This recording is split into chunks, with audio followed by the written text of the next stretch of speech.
Hey, what's up, everybody? So, I've got so much to say about the B.Connects event this past weekend, this past Saturday, with Beloved, led by the beautiful Kabelo Mohalle. Yeah, I've got so much to say, so I thought I should put it in a story time because I think the story is really beautiful, and I think a lot of us that were in attendance just really testified to just the beauty of the experience and how godly it felt. So I want to testify to that as well because, yeah, I think it's important to share testimony, right? I'm gonna do it while I do lunch for myself. Got some leftover chicken from Woolies with mayonnaise. My favorite thing, mayonnaise. Where are my mayonnaise girls? I love my mayonnaise. So gonna make some chicken mayo. So I got the ticket to attend for free when Kabelo was announcing that Dove is the official sponsor, and I remember just how proud I was of her. And she was running a giveaway on that same post to 10 women to come into the room, and all you had to do is just tell her why you would love to be in the room. And I congratulated her on the bagging the sponsor. What a blessing. And then I just also wanted to be in the room, man. I was like, wait, it's a room of conversation. I love conversation. I think conversations start revolutions. And I got in the room, right? So God answered that prayer. So I was really excited to go attend the event. Had a chat with Daddy about it, and he held it down on that Saturday because the event started at 9 o'clock. I left the house quite early because I needed to go drop off my little sister somewhere before I went to the venue, and I got there at 8:30, and they were welcoming people at 9 a.m. But I was happy to be on time. I think that's such a difficult thing to do when you've got kids. But generally, I really do love being on time. I think it just makes things so much easier. So I got there on time, and I found the venue. I think I got out the car at like quarter to 9. Arrived at the venue. It was so beautiful. It was so welcoming.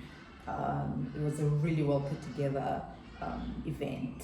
And on arrival, I saw two ladies sitting on like two separate sides of the venue, because there were stairs coming down, and then there's the left and the right, and there's two ladies sitting apart, and my heart just gravitated towards this one, and she was on the phone, but that's where I went anyway. And as I arrived, she's on the phone with someone, and she's saying, oh, you know what, I must just calm down, this whole thing of liking being early everywhere. And I said to her, I just like randomly like butted into the conversation that had nothing to do with me. And I said, girl, there is nothing wrong with you. There's nothing wrong with being early. Well done. Don't conform. Don't conform. And I think we just hit it off from there on. Her name is Sihle. And I found out in conversation that it was her birthday. She came all the way from Swaziland to come enjoy her birthday in Johannesburg with Kabelo Mohalle and the Beloved family at B.Connects, and I thought that was so special. And I sang her a happy birthday, and I was like, you know what, let's go, let's celebrate this day, you know what. Wait, what I didn't mention is before I went to go sit down with Usihle, there's a waiter that came up to me with a smile, and he said, you look like you need a cup of coffee. I'm like, in my head, I'm like, I don't even know if that is like a compliment or it's not. Because like I was also beautiful, you know, like we dressed up, you know, to show up. And like, I'm looking all nice. And this guy comes up to me and he says, you look like you need. I'm like, do I look tired or thirsty? But that's things that are going through my head. But I'm like, you know what? The hospitality was amazing. I think his name was Mandla. Yes, I think Mandla was his name. And he got me a cappuccino on arrival, and that was pretty special. And we sat with Usihle and we spoke about God, and we spoke about parenting. Of course, hey, man. It will always be about the kids, man. And we just spoke, and then it was time for us to go into the venue, and we went by the queue, and we started getting kind of signed in, and as we stand on the queue, someone joins us on the queue, and she arrived by herself. So we saw her getting out of her Uber, and she arrived on the queue, and we greeted her with enthusiasm, because I think going to events by yourself is anxiety filling, and I think the one thing we forget a lot of the time is that we're probably all feeling the same. So I think it's always just nice to acknowledge someone, just with "you are welcome, how are you, who are you," you're not here alone. And I think one of the coolest things was that, her name was Unomthandazo, that joined us afterwards. And she thought that me and Sihle came here together. That's how much we hit it off. Another thing I forgot to mention is that Sihle also won the ticket. And Unomthandazo, who came later, also won the ticket. So we were calling ourselves the winner's circle. And it was so special. It was so special. And yeah, man, we just hit it off with the ladies, and we went inside and we found a spot, and because we were early, we were sitting in front, it was all fun, and we went to go shoot content, and Sihle was shooting her birthday content, and we were hyping her all the way up just to make sure she remembers at every point that it's her day today. It's International Sihle Day. So, let's go. We shot content, and it was really cool. And then the room was just getting filled with just beautiful women that have really showed up for themselves, for each other, and people were just hitting it off. And I think a lot of us came there by ourselves, but by the time we ended the day, we had sisters, we had friends. It was so incredible, seeing people just instantly connect, because that's what happened for me as well. I instantly connected with Usihle. I instantly connected with Unomthandazo. There was just so much love and so much belonging.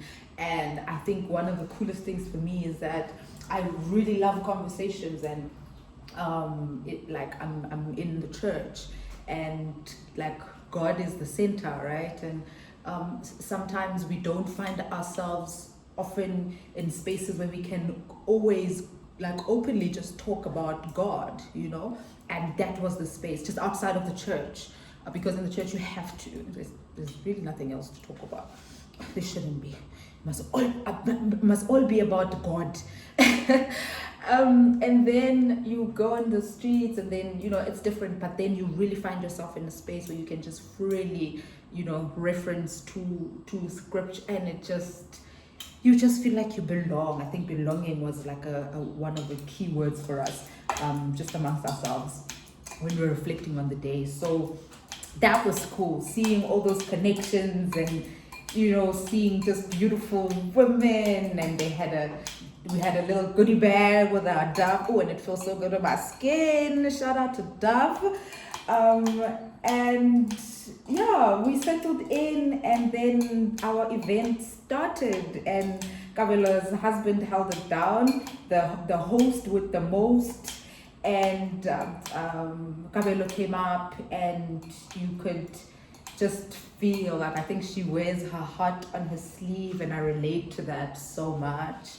And it was just an overwhelming moment, just even for us watching, because this is something that she's been building for some time, and it was finally happening. And for the builders out there and the creators, it's so nice to see it's so overwhelming. It's nice, but it's overwhelming to see something that you've been you've been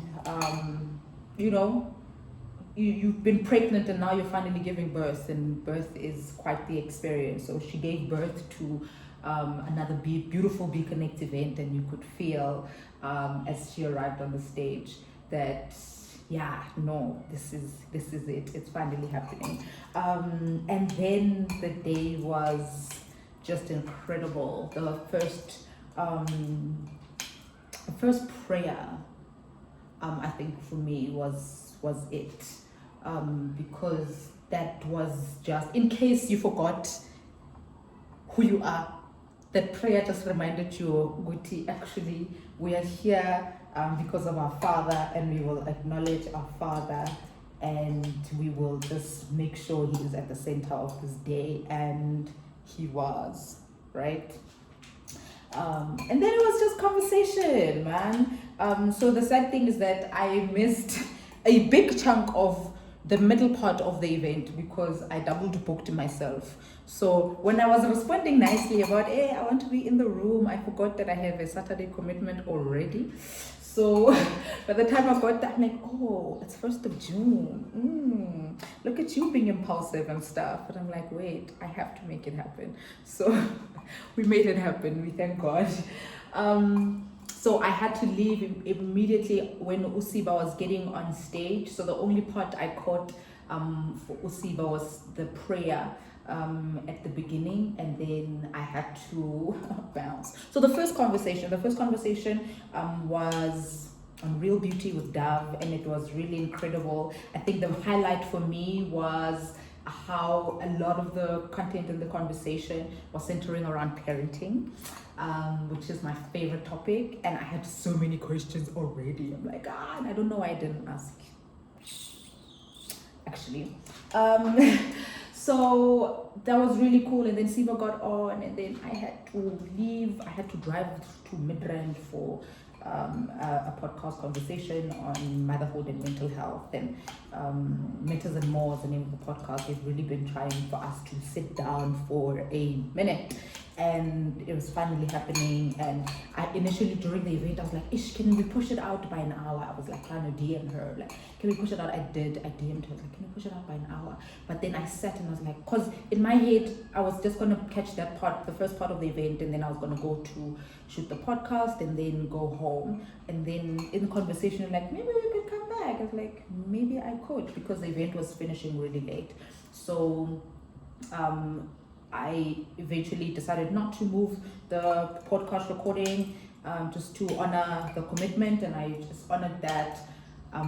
Arrived at the venue, the energy was really cool, had a mental health conversation, and then we went back to the venue like an hour and a half later, 2 hours later. So I missed 2 hours of the content, but the session I got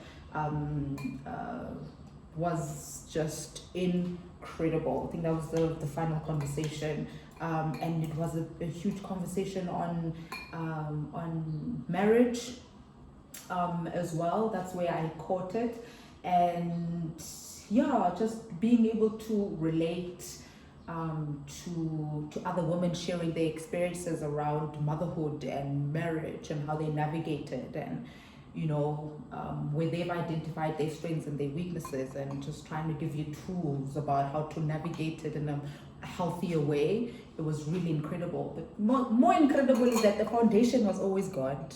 The foundation was always Scripture says. And I loved that. And then it was a prayer session, and I found that to be incredible because it was women praying for themselves and women praying for other women, in the room, not in the room. I think one of my biggest reflections with that is so powerful, because I think prayer is really a gift of womanhood. Like, it's really our strength, and seeing us tap into our strength with that much passion and that much vigor was it was renewing. It was refreshing, it was incredible. So I'm really grateful for being able to witness that. And then one of the biggest highlights for me was a lady in the room who was sharing about an insecurity that she has. And I remember Usiba just standing up quick fast when she was uttering words, kind of declaring something negative that she's experiencing. And Siba stood up and Siba started praying, and I was like, whoa. She pounced out of her chair. I think it was one of the most incredible things I've ever witnessed. I was like so curious about that. But I think I got it at the same time. So we learn in scripture that in the beginning was the word and the word was with God. That's the same word that was in Genesis at the beginning, and that's the word that created heaven and earth. And we've been taught, and we know this. I think it's just one thing that I constantly forget, because we really forget, but our language, the words we use are so powerful. Yesterday I said the same word that created heaven and earth is the same word that can create my heaven or hell.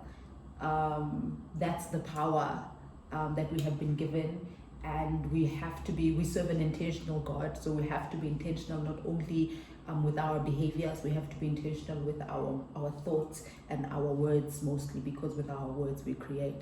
So we really can create our reality.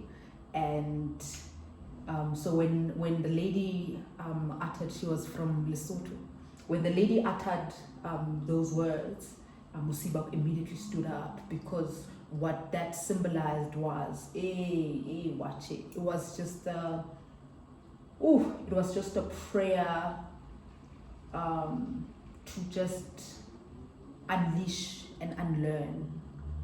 For me, witnessing that, it was such a powerful moment to experience.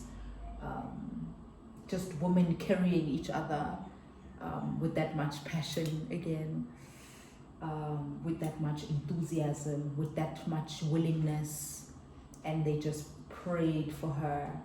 And the conversations then also started being about just watching our tongue. And that has really just been sitting with me. And I, as a writer, those are at least with the writing, there's a thought process that goes into place. So, and you can edit things, so you can be a lot more intentional about how you write and the content that you're writing about. But speaking is something else, because speaking is about your thoughts, right? So you find that sometimes when you're triggered by something, you're so quick to speak. You're quicker than you can really think about it. But what Saturday reminded me of is what would it look like for you to be intentional about what you speak, right? To just take a step back. And it was beautiful. It was a beautiful reminder for me, because it's something that I practice in other aspects of my life, like in parenting, for instance. I really try and be intentional about not reacting, but there's certain situations that just make you just want to speak, even just out of turn sometimes.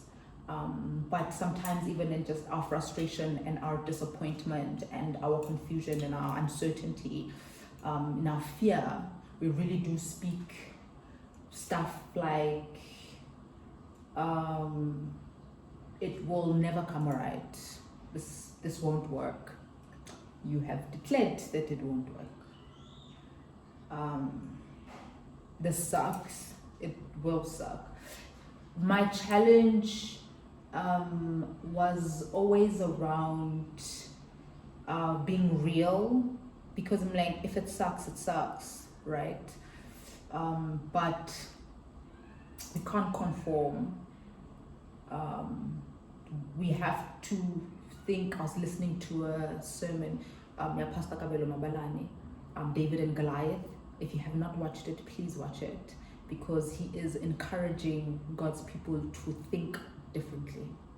And I thought I watched it on Sunday, and I'm like, God is at work here, man. Because yesterday, Usiba told me to to speak differently. And then today, through a YouTube video, God is telling me to think differently, right? So in order for us to be able to speak differently, we have to think differently, because what we speak is a reflection of what we think. So I was like, okay, all right. But God is always speaking to us. We just have to listen. And I was like, okay, God, you're speaking to me through a YouTube video. Okay, let me listen and let me reflect on how this looks like. So I am still reflecting on how that looks like, but we are trying it out in practice.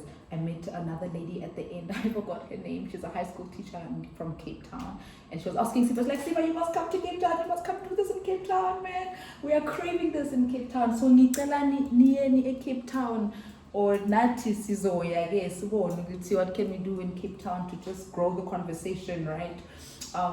And she was like, I lost my train of thought. Hey, you see, now I'm just like, oh yes, she was like, sometimes you can just practice something for a week and be like, wait, let me just do something, let me do things differently for a week. Let me see how it would look like if I stop complaining about something for a week, or let me see what it would look like if I just changed my vocabulary about something for a week, just for a week, and let me see if it improves things. So I'm in my let me see phase where I think about what I want to say, think whether or not it serves a purpose, and if it doesn't,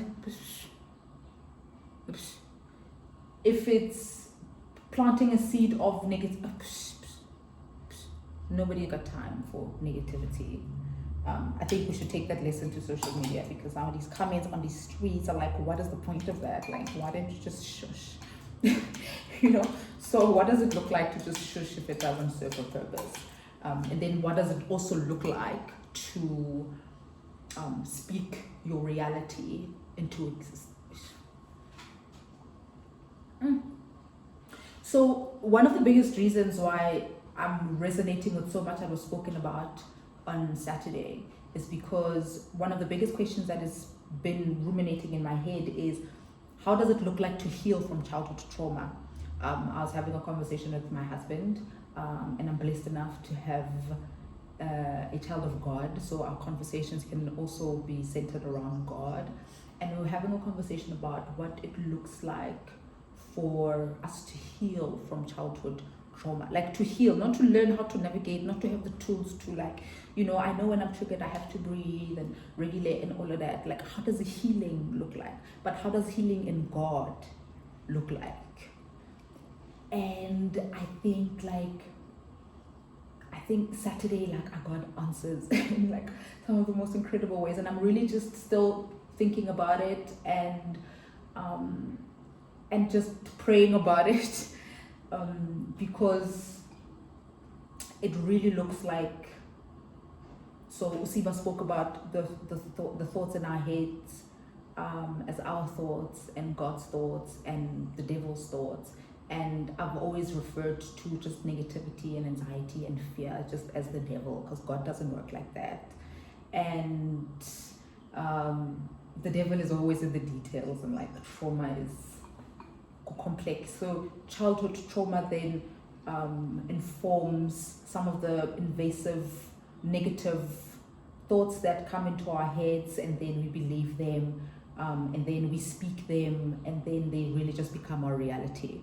I think what depression was like for me is having a thought that was really negative about what a victim of circumstance I am, and how tough things are, and how incapable I feel as a mother, and what a terrible wife I am, and how there is absolutely no hope for me to be able to overcome the adversity that I've been through as a child.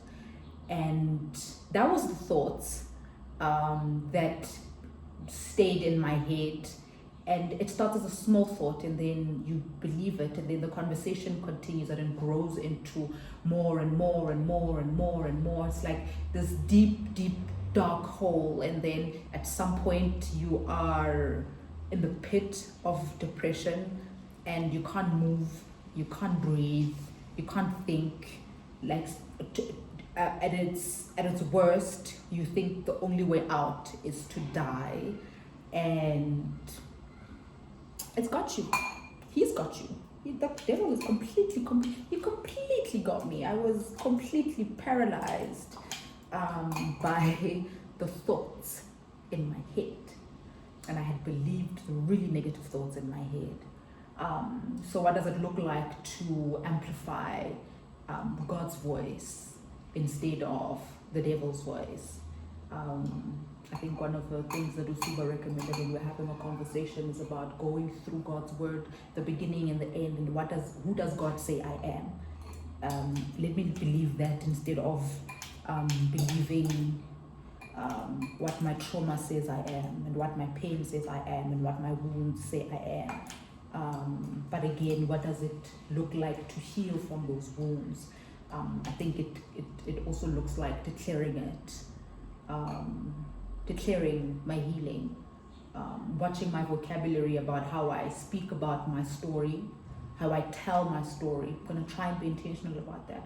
How I tell my story, what I speak into my own life in relation to the things that I've been through, and speak who I want to be into existence, because I really would like to just be a healed human being that does not have to be navigating triggers every other day. And I understand healing is a journey. I get that, and I've been on the journey. But I think there is a kind of healing that is only possible through God. And Saturday reminded me of that, and really grateful. And then we had Sunday was super special. Our morning service was just, God was just repeating the same things that were said yesterday. It's like, take it. Priest, the priest that held the service for us just spoke to my soul so much. And it was so incredible because we went to church with both girls. So we go to Sunday school in the morning at 8:30. And Simo is in Sunday school. She's 6 now. She's in Sunday school. Asante is not, but we just go together in the morning. And Asante was super energetic, and we ended up having to chill in the baby room for a majority of the service. And a lot of the times, like, I have to navigate so much frustration and resentment because of that, because I'm like, oh my gosh, I also want to enjoy service, and every time like that wants to create a reluctance for me to be on the cross, be at service, to be at church, at activities, because I'm like, oh, what's the point if I'm going to be babysitting? That's what I have to, those are the thoughts that I have to navigate. And then I also amplify the voice that reminds me that I really have to raise these kids in Him. So let's go. But there was something special about Sunday, because I already felt like my cup was filled, and I was moving from a place of so much fulfillment that there really was no room for resentment. So I was so calm. I even had an opportunity to journal while Asante was sitting and playing, while Sunday school was on. This is before service. Our service starts at 10. And I was journaling because my heart was just filled with so much gratitude. And I wrote that out on a journal. And I sat there with her, and we played together. She played alone. It was really cool. Service started. I was there for the beginning part of the service with the singing, because I don't want to miss that. We sang, but then when service started, we had to go back to the baby room again, and I was babysitting again. I was able to move through the babysitting and being able to hear certain parts of the service that was really speaking to me. I really took a lot. Like, it was just one of the first services where I really took a lot, even while I was running around a toddler. But I think I just felt so, I just felt so filled, I just felt really filled, and it was really incredible. So, hey man, my biggest lesson There really is no figuring out self, marriage, relationships, friendships, motherhood, parenting, mental health outside of God. When we do try to figure things out outside of God, when He is not only the foundation but also at the center of these things, then we are probably going to struggle more than we ought to, because challenges and struggles are the way of life. But just the way we move in these challenges is so much more different when we do have God than when we don't. So how does that look like to bring that understanding into every aspect of our lives? Understanding that every interaction you are having with yourself, with other people around you, is an opportunity to glorify God, to serve God, and that just takes a lot of intention. And yeah, I am so grateful. Wait, one of the things that I forgot to mention, I'm 30 minutes in. Wow. One of the things that I forgot to mention was that Usihle got a birthday shout out from Mohalle. I initially texted Kabelo in the DMs on Instagram because I'm like, wait, is she gonna read her DM? I don't know, because she had her tablet on it. I'm like, okay, I'm gonna try, because something in me was like, get a birthday shout out for the birthday girl from Swaziland. Okay, so the first thought was like, let me DM Kabelo, but then Sins was there, and she was part of the coordination, and I wrote her a little love letter, same thing that I said to Kabelo, hey, you've got a girl from Swaziland, and it's her birthday, and since briefed Mohalle, and Mohalle did a beautiful birthday shout out, and it was such a nice surprise. I missed it because I was gone, and I think I got the video, luckily. So how the video happened is Mohalle was like, hey, it's someone's birthday today, and Duno Mtandazo was sitting with Sihle. Mtanda was like, take out your phone quickly, and then she took out the phone. Ganti Vele, the birthday shout out was for her, so they caught it on camera, and it was really beautiful, and it was really special. And watching it in the aftermath of of the shout out just made me so happy. So we are so grateful to the entire beloved team that made B.Connects possible. Y'all did incredible work. I think y'all were led so beautifully, and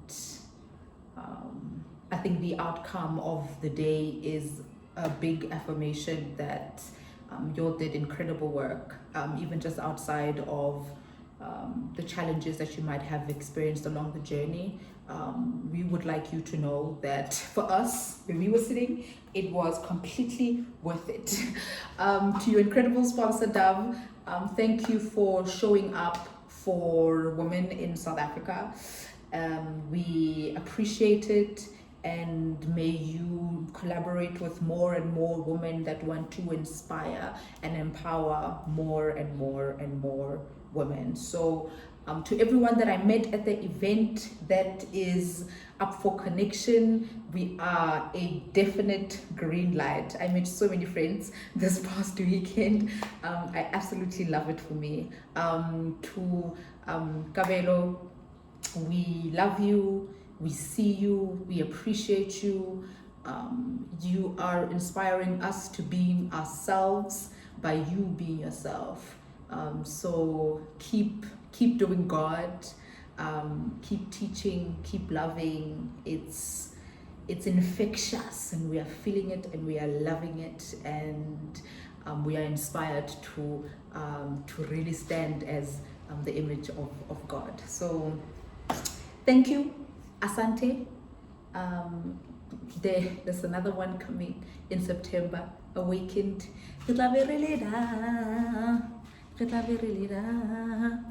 Okay, I'm gonna go eat my lunch now.